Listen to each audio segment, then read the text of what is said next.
Olá, tudo bem com vocês? Espero que vocês estejam bem. Glória a Deus, Deus abençoe vocês. Novamente estou aqui para compartilhar mais um capítulo da palavra e hoje a gente vai estar meditando no capítulo 7 de Atos dos Apóstolos. Vamos estar dando uma olhada ali no discurso de Estevão ali, que vai estar falando com todo o sinédrio ali. Vamos ver o que ele fala, vamos prestar bem atenção que é muito interessante a gente ver o discurso que ele fala, como ele começa a relatar ali, começando com Abraão e vem trazendo ali toda a questão ali até Cristo Jesus, enfim, até a morte dele. Então, vamos ver esse contexto aí nesse capítulo 7, neste dia de hoje. Então, vamos lá. Senhor, nosso Deus, nosso Pai, te pedimos, Senhor, mais uma vez que o Senhor venha estar nos orientando com a tua palavra, em nome de Jesus. Amém. No capítulo 7, ele vai falar bem assim, ó. Então o sumo sacerdote perguntou a Estevão: São verdadeiras estas acusações? A isso ele respondeu: Irmãos e pais, ouçam-me. O Deus glorioso apareceu a Abraão, nosso pai, estando ele ainda na Mesopotâmia, antes de morar em Harã. Ele disse: Sai da sua terra e do meio dos seus parentes e vá para a terra que eu lhe mostrarei. Embora então ele saiu da terra dos caldeus e se estabeleceu em Harã. Depois da morte de seu pai, Deus o trouxe a esta terra onde vocês agora vivem. Deus não lhe deu nenhuma herança aqui, nem mesmo o espaço de um pé. Vale a pena a gente lembrar que como Estevão conhecia a questão de Abraão, enfim, desde onde que ele foi, como que ele começou, e digamos assim, precisamente ele sabia de tudo o que aconteceu com Abraão, enfim, vale lembrar que as escrituras aí, bem provável que ele, como estava cheio do Espírito Santo, e conhecia também os pergaminhos da época que eram escritos, e depois veio dar conhecimento para nós também, ele conhecia muito bem a respeito dos patriarcas, principalmente de Abraão, como ele relata ali. Mas lhe prometeu que ele e depois dele, seus descendentes possuirão a terra, embora naquele tempo Abraão não tivera filhos. Deus lhe falou desta forma: seus descendentes serão peregrinos numa terra estrangeira e serão escravizados e maltratados por 400 anos. Mas eu castigarei a nação a quem servirão como escravos, e depois sairão dali e me adorarão neste lugar. E deu a Abraão a aliança da circuncisão.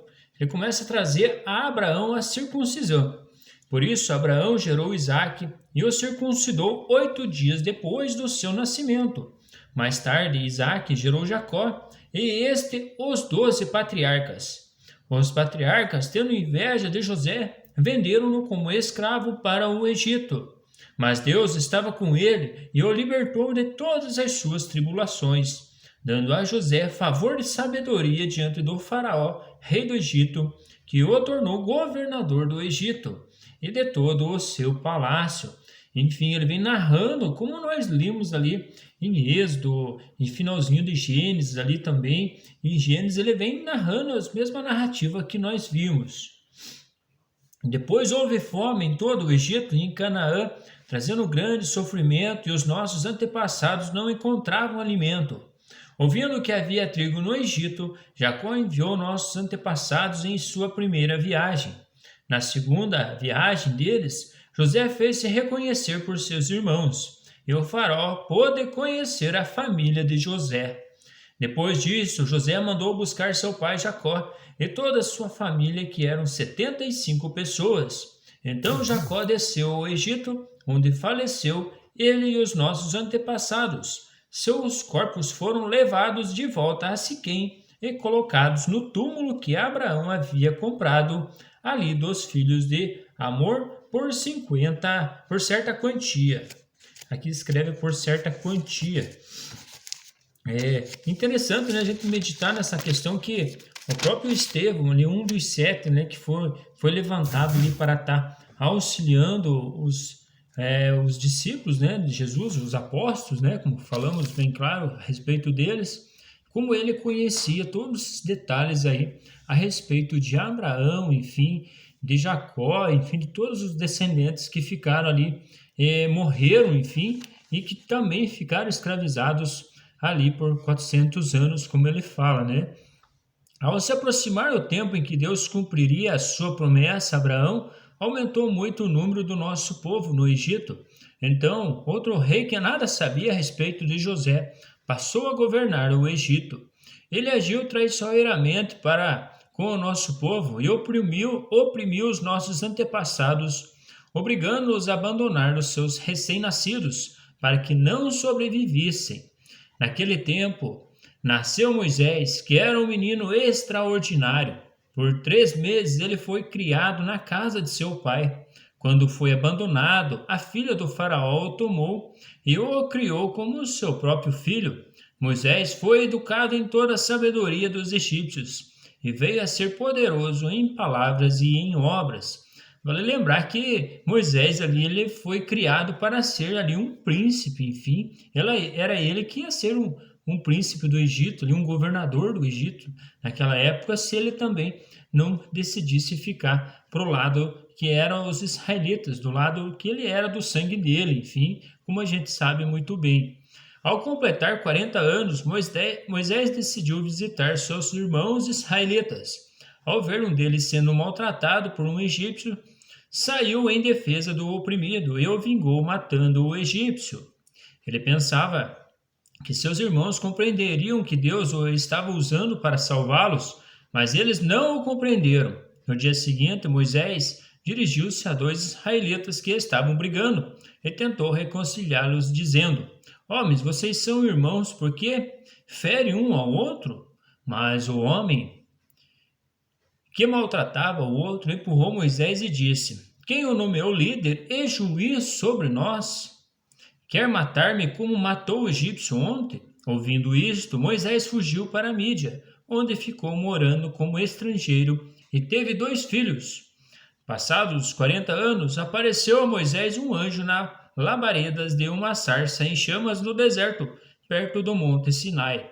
Vendo aquilo, ficou atônito e, aproximando-se para observar, ouviu a voz do Senhor: Eu sou o Deus dos seus antepassados, o Deus de Abraão, o Deus de Isaque e o Deus de Jacó. Moisés, tremendo de medo, não ousava olhar. Vale lembrar que, digamos, o Estevão estava fazendo toda essa narrativa para o Sinédrio ali, que estava colocando ele ali contra a parede. Então o Senhor lhe disse: Tire as sandálias dos pés, porque o lugar em que você está, a terra é santa. De fato, tendo visto a opressão sobre meu povo no Egito, ouvi seus gemidos e desci para livrá-los. Venha agora e eu enviarei de volta ao Egito. Este é o mesmo Moisés que tinha rejeitado com estas palavras: Que o nomeou juiz? Ele foi enviado pelo próprio Deus para ser líder e libertador deles, por meio do anjo que lhe tinha aparecido na sarça. Ele os tirou de lá, fazendo maravilhas e sinais no Egito, no Mar Vermelho e no deserto, durante 40 anos. 40 anos. Este é aquele Moisés que disse aos israelitas: Deus levantará dentre os seus irmãos um profeta como eu. Ele estava na congregação no deserto com o anjo que lhe tinha falado no monte Sinai e com os nossos antepassados, e recebeu as palavras vivas para transmiti-las a nós. Mas os nossos antepassados se recusaram a obedecer-lhe, ao contrário, rejeitaram-no e em seu coração voltaram para o Egito. Disseram a Arão: Faça para nós deuses que nos conduzas, pois a esse Moisés que nos tirou do Egito não sabemos o que lhe aconteceu. Naquela ocasião fizeram um ídolo em forma de bezerro, trouxeram-lhe sacrifícios e fizeram uma celebração em honra a honra aos que as suas mãos tinham feito. Mas Deus afastou-se deles e os entregou à adoração dos astros, conforme o que foi escrito no livro dos profetas. Enfim, o Senhor abandonou e entregou aos astros.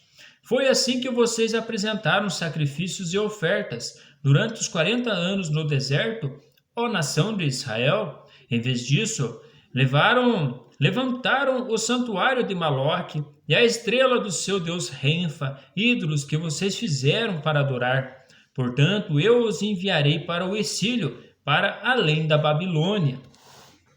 No deserto, os, eh, os nossos antepassados tinham o tabernáculo da aliança, que foram feitos de acordo com o modelo que ele tinha visto. Tendo recebido o tabernáculo, nossos antepassados o levaram sobre a liderança de Josué, quando tomaram a terra das nações que Deus expulsou de diante deles. Esse tabernáculo permaneceu nesta terra até a época de Davi, que encontrou graça diante de Deus e pediu que ele lhe permitisse providenciar uma habitação para o Deus de Jacó. Mas foi Salomão que lhe construiu a casa. Todavia, o Altíssimo não habita em casas feitas por mãos humanas. Como diz o profeta: o céu é o meu trono, a terra é o estrado dos meus pés. Que espécie de casa vocês me edificarão? Diz o Senhor. Ou onde serei? Seria o meu lugar de descanso? Não foram as minhas mãos que fizeram todas estas coisas? Enfim, aqui fica bem claro como o Estevão está falando. Deus não habita digamos assim, em terras, em palácios aí feitas por mãos humanas. Enfim, hoje nós vivemos pelo Espírito Santo. Deus vive em pessoas. Povo rebelde, obstinado, de coração e de ouvidos, vocês são iguais aos seus antepassados. Sempre resistem ao Espírito Santo. Qual dos profetas seus antepassados não perseguiram? Eles mataram aqueles que prediziam a vinda do justo, de quem agora vocês se tornaram traidores e assassinos. Vocês que receberam a lei por intermédio de anjos, mas não lhe obedeceram. Ouvindo isso, ficaram furiosos e rangeram os dentes contra ele. Mas Estevão, cheio do Espírito Santo, levantou os olhos para o céu e viu a glória de Deus, e Jesus em pé à direita de Deus, e disse: Vejo os céus abertos e o Filho do Homem em pé à direita de Deus. Mas eles taparam os ouvidos e, dando fortes gritos, lançaram-se todos juntos contra ele. Arrastaram-no para fora da cidade e começaram a apedrejá-lo. As testemunhas deixaram seus mantos aos pés de um jovem chamado Saulo. Enquanto apedrejavam Estevão, este orava: Senhor Jesus, recebe o meu espírito. Então caiu de joelhos e bradou: Senhor, não os considerem culpados deste pecado. E tendo dito isso, adormeceu. E Saulo estava ali, consentindo na morte de Estevão. Enfim, vale lembrar que esse Saulo aí é o Paulo, o grande pregador aí, que a gente vai começar a conhecê-lo também através dos Atos dos Apóstolos. E aqui, com o testemunho de Estevão falando para eles, mostrando desde o início, quando Deus apareceu a Abraão, enfim, até o final ali, falando de Cristo, que eles rejeitaram ele também e penduraram ele no madeiro. O povo ali se escandalizou com isso e acabaram matando o Estevão. E vale a pena lembrar também que hoje tem pessoas, até tem denominação, que falam que viram o Senhor Jesus, que viram Deus, enfim, que o Deus apareceu para eles. Vale lembrar que também para Estevão ali, o Senhor, ele viu o Senhor, viu Deus, mas ele também pegou, no próprio momento que ele viu o Senhor, ele já foi com o Senhor e adormeceu e descansou no nosso Senhor Jesus. O Estevão, enfim, e muitas pessoas falam que o Senhor apareceu para pessoas, apareceu. Pode ser que o Senhor dá revelação entre pessoas através do Espírito Santo, mas o nosso Deus é difícil uma pessoa que em sã corporalmente veja Ele e permaneça vivo. Então, o nosso Deus aí, Ele hoje ele habita em nós, mas através do Espírito Santo, porque o nosso Senhor, Ele é santo e maravilhoso.